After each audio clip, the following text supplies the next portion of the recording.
분들 한번 아멘. 아멘. 네, 감사합니다. 이제 바울이 계속해서 이제 2차 전도 여행을 출발했습니다. 지난주에 이어서 데살로니가의 교회에 도착해서 데살로니가라는 지역에 도착해서 막 복음을 전하고 있는데 사람들이 막 폭동을 일으키는 거예요. 아니 이 이방 신을 우리가 알지 못하는 신을 전하는 저 사람들이 누구냐? 그래서 막 유대인들이 막 시기해서 내어쫓습니다. 막 야손의 집에 쳐들어가서 막 야손을 끌어내고 바울을 영접했던 그 야손을 막 괴롭히는 거예요. 야손은 바울을 영접하고 예수님을 믿었다라는 그 제목으로 잡혀가서 또 벌금을 내게 됐어요. 그렇게 바울과 실라는 또 다른 곳으로 가게 되죠. 베레아라는 곳에 도착했더니 거기는 그래도 사람들이 좀 선해서 마음을 열고 그 하나님의 말씀을 잘 들었어요. 그런데 웬걸요? 아니 옆에 동네에서 그렇게 자신들을 괴롭혔던 그 사람들이 쫓아온 거예요. 아니 자기네 동네에 있는 것도 아닌데 다른 동네까지 따라와서 이 바울을 괴롭히는 거예요. 그래서 핍박하고 고난받게 하고 그래서 그들이 할 수 없이 또 도망치다시피 해서 아덴이라는 곳에 도착했어요. 아덴. 오늘 본문은 그 아덴에 도착한 이 바울이 그 지역을 두루 살피면서 그들의 모습을 이렇게 이야기한 거예요. 이 사람들은 보이는 모든 것이 다 신이었어요. 부뚜막에 가면 부뚜막신, 또 짐승을 보면 짐승마다 다 신이라는 이름을 붙여서 그것을 숭배하는 거예요. 우리 지난주 우리 권사님 일본 다녀오셨는데 일본이 신이 30만, 60만 개요? 하여튼 뭐 자신들이 대변을 보고 대변도 신이라고 그렇게 섬기는 나라가 일본일 정도로 그렇게 신이 많은 나라예요. 근데 이 아덴이라는 곳이 못지않은 그런 곳이라는 거예요. 다 신이 막 여기도 신 단상을 만들어 놓고 저기도 신 단상을 만들어 놓고 하다 못해서 어느 한 단상을 보니까 우상을 만들어 놓은 그 단상을 보니까 그런 이름을 붙였다는 거예요. 알지 못하는 신. 그러니까 알지 못하는 자신들이 눈으로 볼 수 없고 알지 못하는 신까지 섬기는 그러한 종교심이 강한 사람들이 이 아덴 사람들이었다는 거죠. 왜 그렇게 많은 신들이 필요했을까요? 왜 그렇게 많은 신들을 복잡하게 섬기고 있을까요? 그들 마음 안에 해결하지 못한 두려움을 무언가로부터 해결받고 싶은 강한 열망이 있었기 때문이라는 거죠. 이 종교심이라는 이 단어를 사전에서 살펴보니까 헬라어로 두려워하다와 신이라는 말이 합쳐진 말이라고 합니다. 그래서 이 말을 종교심이라는 말을 풀어보니까 신을 두려워하는 마음이라는 단어를 쓰이고 있다는 거예요.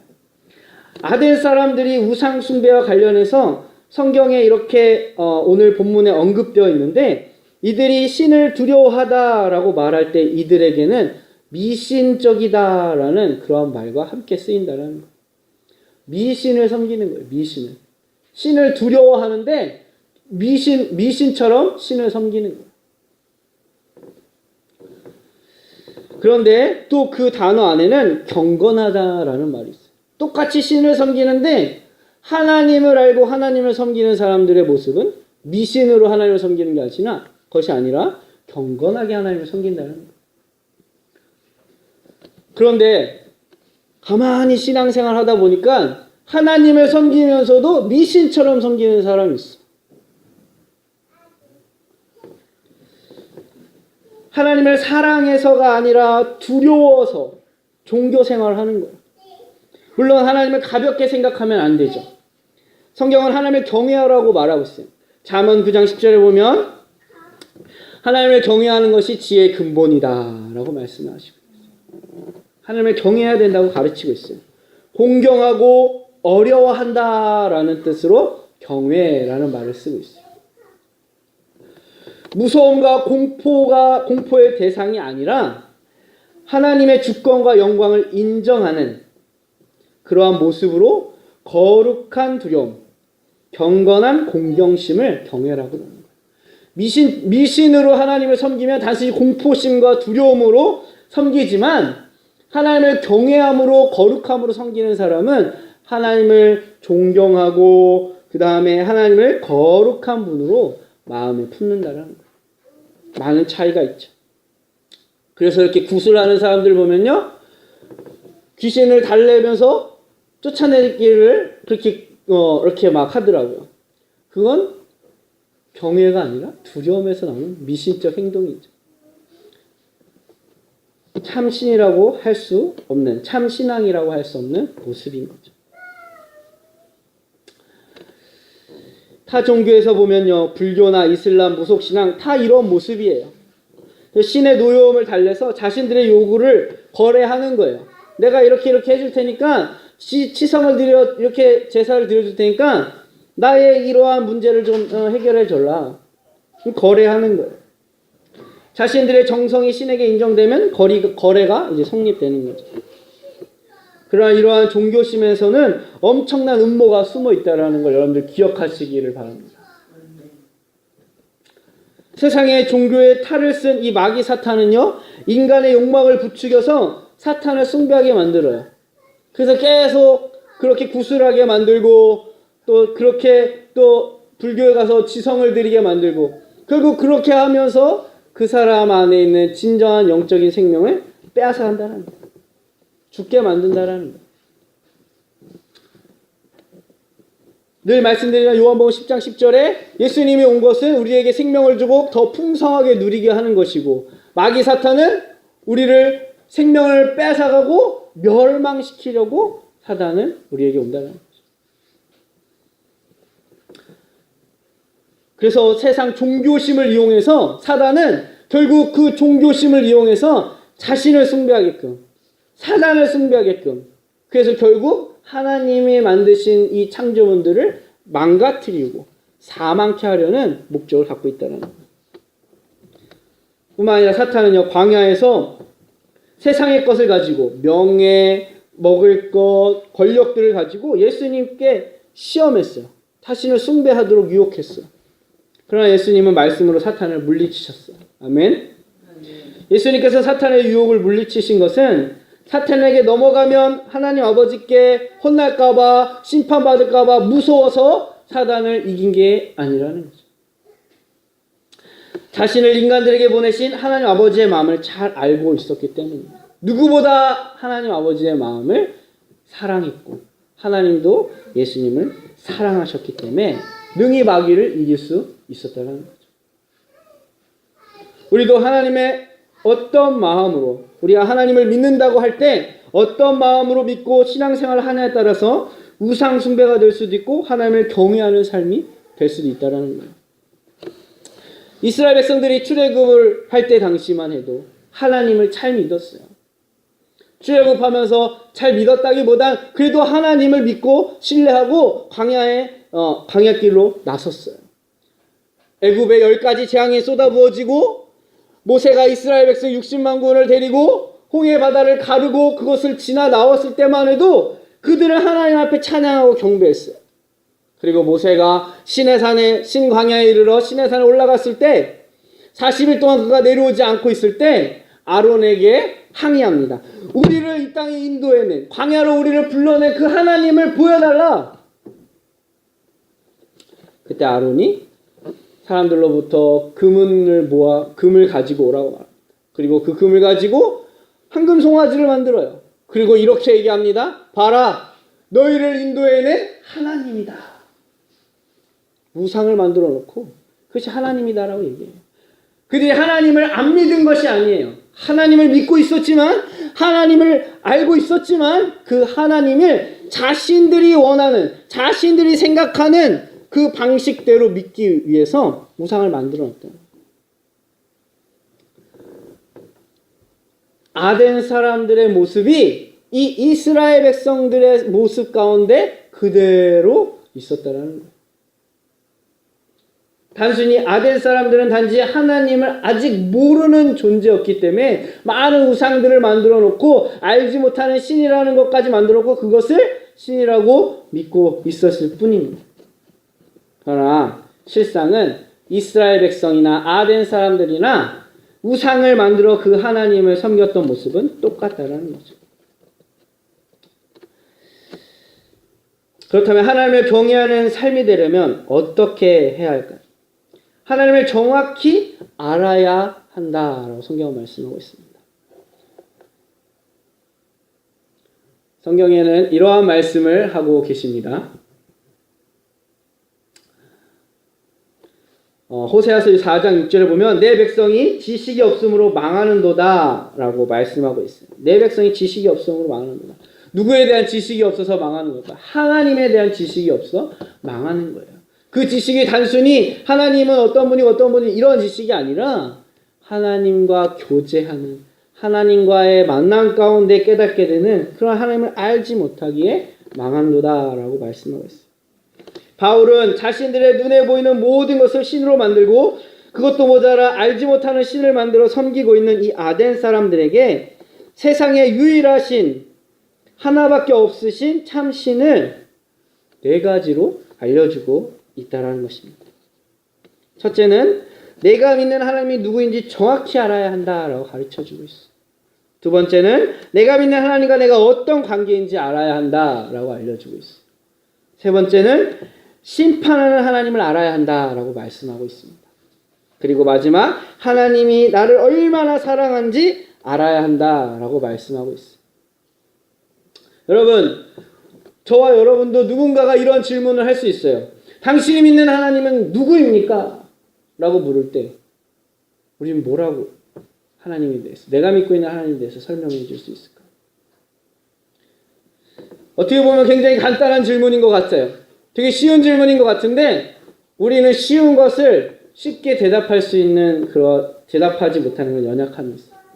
그런데 아주 이 질문은요 중요한 질문이에요. 내가 믿고 있는 하나님이 누구인가? 여러분들이 믿고 있는 하나님은 누구인가? 누군가 여러분들에게 당신 도대체 뭘 믿는 거요? 누구를 믿는 거요? 그 믿는 걸 나에게 좀 알려주소 라고 얘기했을 때 우리는 거침없이 내가 믿고 있는 분을 이 바울과 같이 이야기해 줘야 된다는 거예요.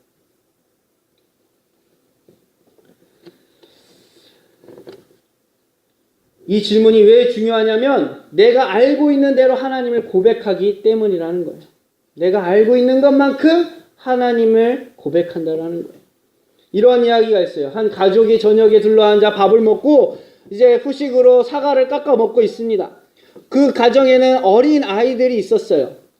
아주 갓난쟁이는 아니고 우리 초등학생 정도 되는 아이들이 이렇게 있었어요. 그래서 엄마 아빠 자녀들이 함께 과일을 깎아 먹고 엄마가 이제 과일을 깎으면서 아이들에게 나눠줬죠. 그리고 그 안에 씨가 남아있는 가운데 부분은 옆에 이렇게 내려놨어요. 아이들이 과일을 실컷 먹고 그 가운데 남겨진 그 씨 먹지 못하는, 그래서 그래도 살이 좀 붙어있는, 과일이 좀 붙어있는 그 부분을 딱 집어들더니 엄마에게 주면서 엄마가 좋아하는 거 이거 엄마 먹어 이랬다는 거예요. 어머니는 항상 자녀들에게 더 좋은 것을, 더 나은 것을 주기 위해서 좋은 부분을 먼저 발라서 아이들에게 주는 것이죠.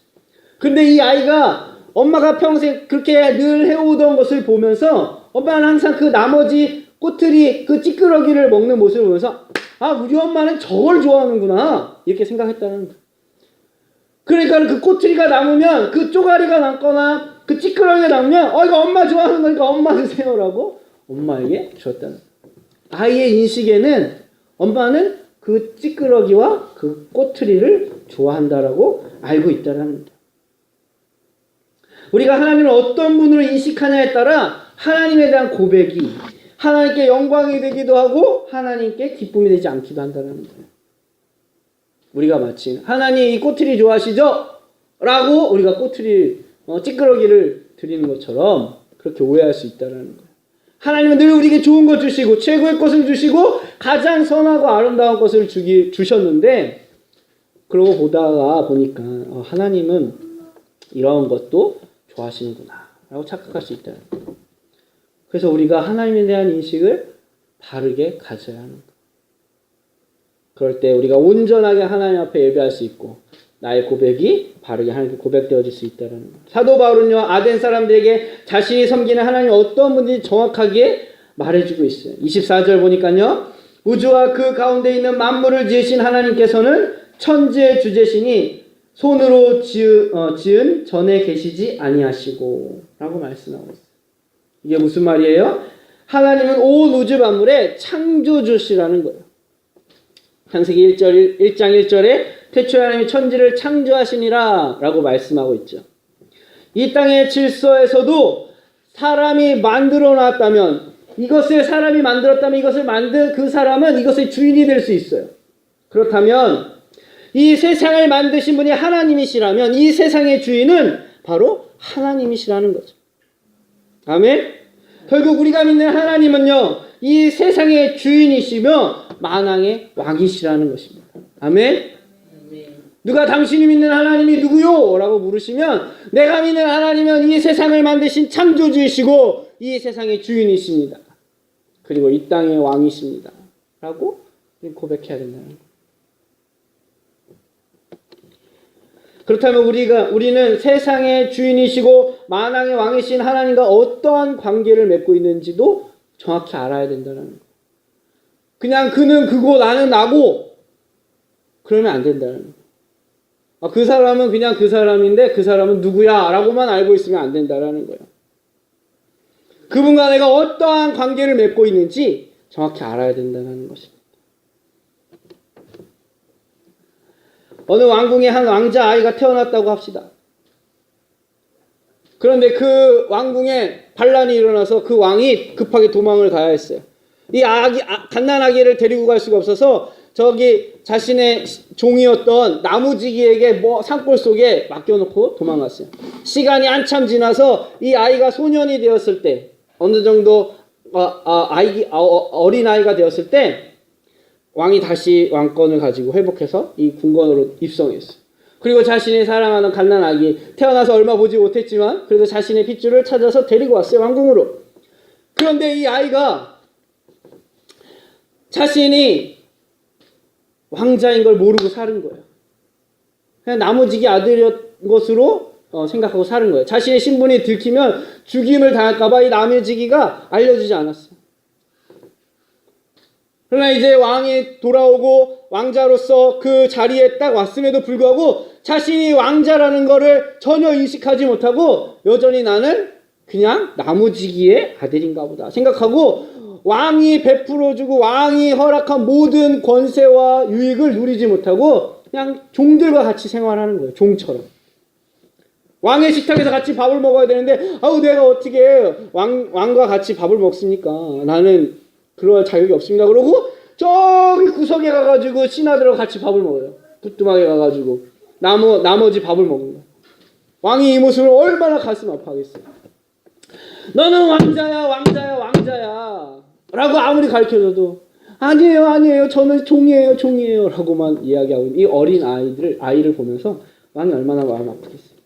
우리가 마치 하나님과의 관계를 모르고 살면 이렇게 누려야 할 그 복을 누리지 못하고 우리가 미련하게 살 수밖에 없다라는 것. 우리가 이 관계를, 우리가 섬기는 하나님이 세상의 주인이고 만왕의 왕이심을 알아도 나와 어떠한 관계인지 모르면 그분은 왕인데 나는 그분과 관계는 종이야 라고 여기면 여전히 우리는 마귀에게 속아 종처럼 살게 된다는 거예요. 바울은 아덴 사람들에게 하나님과 인간이 어떤 관계인지 정확하게 알려주고 있어요.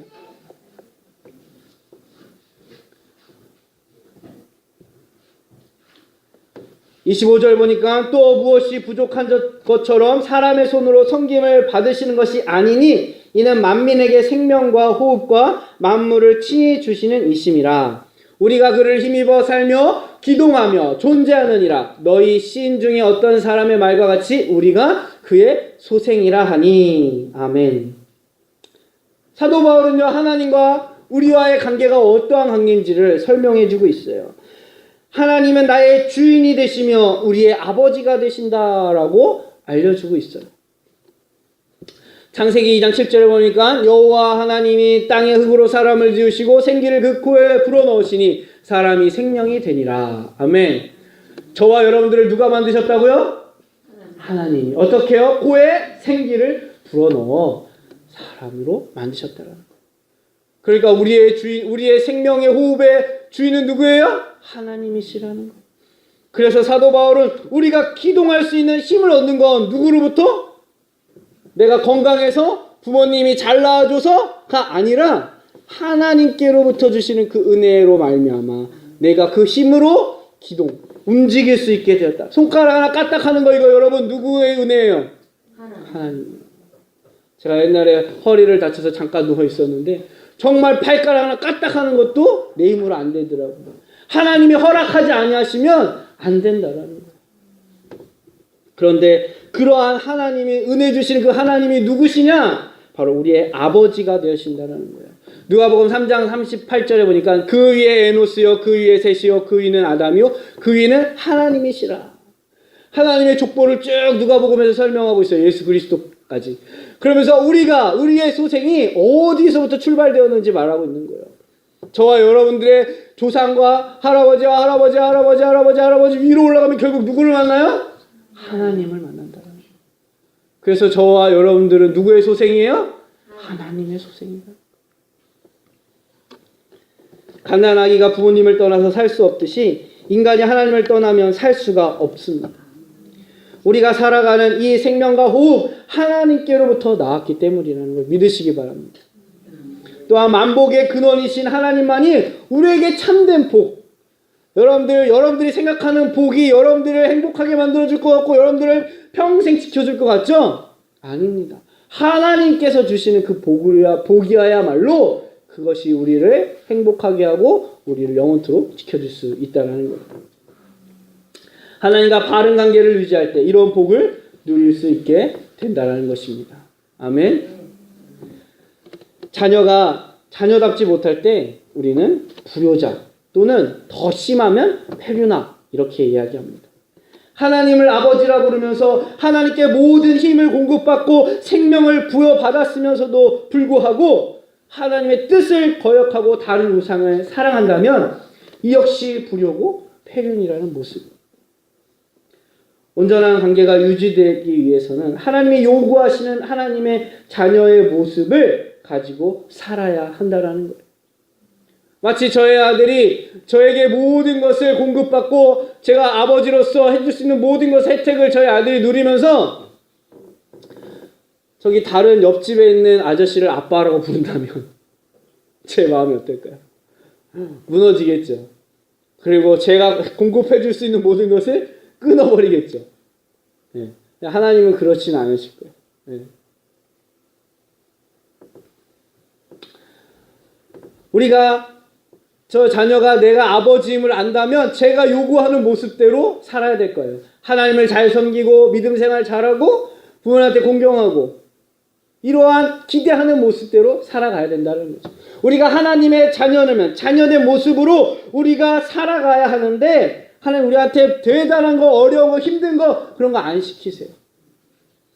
너 나한테 집 한 채 해와라 땅 팔아 이런 거 하나님 나한테 요구하는 거 아니에요. 너 나한테 1000만 번 제사 지내라 이런 거 하나님 요구하시는 게 아니에요.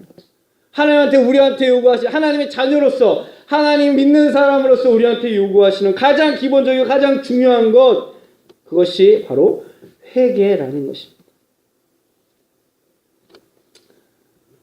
오늘 본문 말씀 30절에 보니까 알지 못하던 시대에는 하나님이 간과하셨거니와 이제는 어디든지 사람들에게 다 명하사 회개하라 하셨으니 이는 정하신 사람으로 하여금 천하를 공의로 심판하는 날을 작정하시고 이에 그를 죽은 자 가운데서 다시 살리신 것으로 모든 사람에게 믿을 만한 증거를 주셨음이라 하니라. 아멘.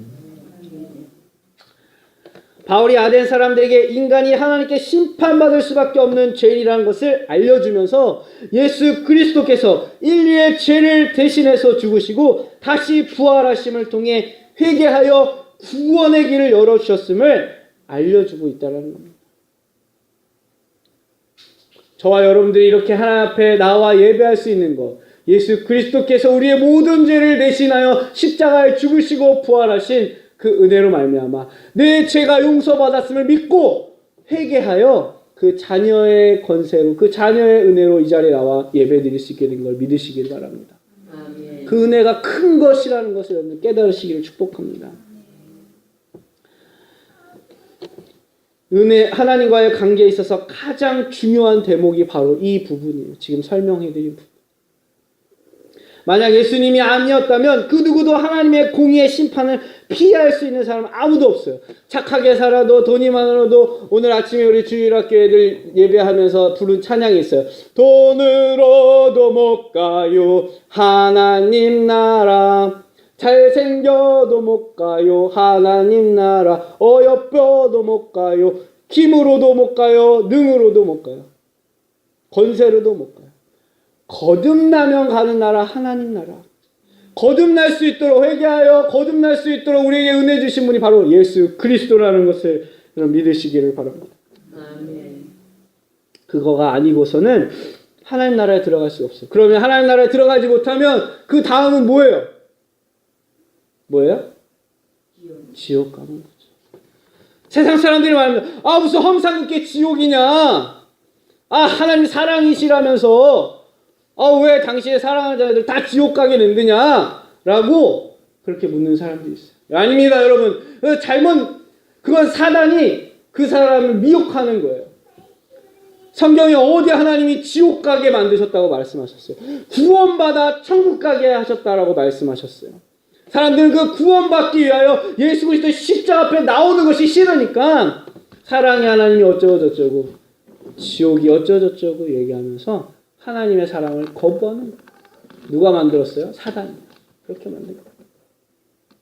오히려 하나님은요, 모든 사람들이 할 수만 있으면 구원받기를 원하신다라는 거예요. 아멘? 아멘. 그래서 베드로후서 3장 9절 보면 주의 약속은 어떤 이들이 더디다 생각하는 것 같이 더딘 것이 아니라 오직 주께서는 너희에 대하여 오래 참으사 아무도 멸망하지 아니하고 하나님이 이 세상의 사람들 지옥 가라고 지옥 가길 원하신다고 말씀하시나요? 아니죠. 아무도 멸망하지 않기를 원하신다고 분명히 말씀하고 있어요. 그래서 천국과 지옥을 만들어 놓으신 거예요. 예수님을 보내신 거예요. 다 회개하기에 이르기를 원하십니다. 다 회개하기를 이루기를 원하신다. 이것을 알아야 하나님 앞에 온전히 예배할 수 있는 거예요. 우리가 하나님을 종교적으로 우상 숭배하지 않고 이 아덴에 있는 사람들처럼 또 출애굽해서 금송아지를 만드신 금송아지를 만들고 숭배했던 이스라엘 백성들처럼 그렇게 종교적으로 하나님을 우상 숭배하지 않고 하나님께 영광 돌리는 신앙생활을 하기 위해서는 내가 믿는 하나님이 누구인지 정확하게 알아야 하고 또 내가 믿는 하나님과 내가 어떤 관계인지를 또 정확하고 분명하게 알아야 하고 또 심판하시는 하나님을 알아야 한다는 것입니다. 그런데 이런 것들을 알고 있다고 해서 하나님이 기뻐하시는 신앙생활을 할 수가 있는 것이 아니라는 것입니다. 이 모든 것을 다 알고 있고 다 꿰뚫고 있다고 해서 하나님께 영광 돌리는 신앙생활을 할 수 있는 것이 아니라는 거예요. 얼마든지 이런 것들은요 머리로 배워 알 수 있어요. 하나님이 누구신지, 하나님은 천지를 창조하신 분이고 우리의 주인이시구나, 생명의 근인이시구나, 우리는 하나님의 자녀구나, 하나님 우리의 주인이구나, 하나님이 심판하시기도 하시고 그 예수 그리스도로 말미암아 회개하는 이들에게 구원을 주시는 분이시구나, 그래서 하나님은 모든 사람들이 회개하여 구원받길 원하시는구나 라는 것은 배워서도 알 수 있어요. 중요한 것이 있는데 그럼 우리가 무엇을 알아야 하는가? 아이들이 부모가 자신을 사랑하고 있다는 사실을 학습하고 배워서 아는 것이 아니에요. 앉혀놓고 아빠가 너 사랑해, 아빠가 너 사랑해, 아빠가 너 사랑해. 자, 나 말해봐. 아빠가 너 어떻게 해? 아빠가 나 사랑해. 이게 배워서 되는 게 아니라는 거예요. 삶 속에서 부모의 사랑을 누림으로 알게 되는 거예요. 배고플 때 먹여주고, 무서울 때 안아주고, 힘들 때 도와주고, 슬플 때 위로해주고, 즐거울 때 같이 기뻐해주고, 이런 환경 속에서 자녀가 부모의 사랑을 배우게 된다는 것이죠. 이게 뭐 가르쳐줘서 된 게 아닌 거죠. 옛말에 사랑을 받아본 사람이 사랑을 베풀 수 있다라고 말씀하고 있어요. 또 사랑을 받아본 만큼 남을 사랑할 수 있게 된다라고 말하고 있어요. 우리가 하나님의 사랑을 온 몸과 마음으로 느끼고 배울 때 진정으로 하나님께 영광 돌리는 삶을 살게 된다는 것입니다. 여러분들 하나님의 사랑을 얼마나 누려보셨나요? 하나님의 사랑을 얼마만큼 받아보셨나요? 여러분 하나님의 사랑은 그 깊이와 넓이를 가늠할 수가 없어요. 저 우주보다 저 바다보다 더 크신 하나님의 사랑이에요. 지금 내가 나는 엄청난 하나님의 사랑을 받았어 라고 얘기하는 그 엄청난 사랑도 사실은 빙산의 일각 굉장히 작은 한 부분일 수밖에 없다는 거예요. 할 수만 있다면 여러분 평생에 더 깊고 더 넓은 하나님의 사랑을 체험하시고 누리시기를 축복합니다. 아멘. 그러한 사람이 하나님의 사랑을 말미암아 하나님을 사랑할 수 있고 이웃을 사랑할 수 있고 하나님께 영광 돌리는 온전한 신앙생활을 할 수 있게 된다는 것입니다. 바울은 누구보다 하나님의 존재를 잘 알고 있던 사람이에요. 유대인 중에 유대인이었고 바리새파였고 가말리엘의 학파의 문화생이었어요. 정말 이 유대인의 엘리트였던 사람이에요. 하나님을 누구보다 잘 알고 있던 사람이에요. 그런데 그가 진짜 하나님을 믿었나요? 아니요. 그는 우상 숭배를 하고 있던 사람이었어요. 그래서 예수님을 믿는 사람들을 박해하고 죽이고 그 예수 믿는 사람들을 한 명이라도 더 잡아가기 위해서 다메섹으로 갔던 사람이에요. 근데 그가 언제 진짜 하나님을 하나님되게 믿었는가? 하나님이 우상이 아닌 진짜 하나님으로 믿게 되었는가? 하나님의 사랑, 예수 그리스도의 십자가의 사랑을 다메섹 도상에서 발견하고 깨닫고 나서 진짜 하나님을 하나님되게 섬길 수 있게 되었다는 거예요. 그가 하나님을 어떻게 섬겼나요? 그가 십자가의 사랑을 경험한 후에 하나님을 어떻게 하나님 영광되게 섬길 수가 있었는가? 데살로니가와 베레아와 아덴까지 수많은 핍박과 사도 바울의 고백을 보면 죽음의 동족의 죽음, 파산의 죽음, 맞음의 죽음, 수많은 고통과 아픔을 다 겪었어요. 위협을 다 당했어요. 그러한 죽음을 두려워하지 않고 복음을 외칠 수 있었던 것, 복음을 전할 수 있었던 것, 그 발걸음을 멈추지 않을 수 있었던 것은 하나님의 사랑을 십자가에서 자신을 위해 죽으신 예수 그리스도를 통해 몸과 마음과 머리까지 깊이 깨닫고 느끼고 누렸기 때문이라는 것입니다. 이 시간 저와 여러분들이 이 하나님의 높고 깊고 넓은 사랑을 깨닫기만 하면 여러분의 삶에 엄청난 놀라운 기적과 역사가 나타날 것입니다. 간절히 바라기는 오늘 함께 예배하는 이 시간 예배하는 저와 여러분들이 이 하나님의 놀라운 깊은 사랑과 은혜를 누리는 그런 성령의 임재가 있기를 축복합니다. 우리 잠깐 찬양하고 같이 함께 통성으로 기도하는 시간 갖도록 하겠습니다. 찬송가 370장 찬송하겠습니다.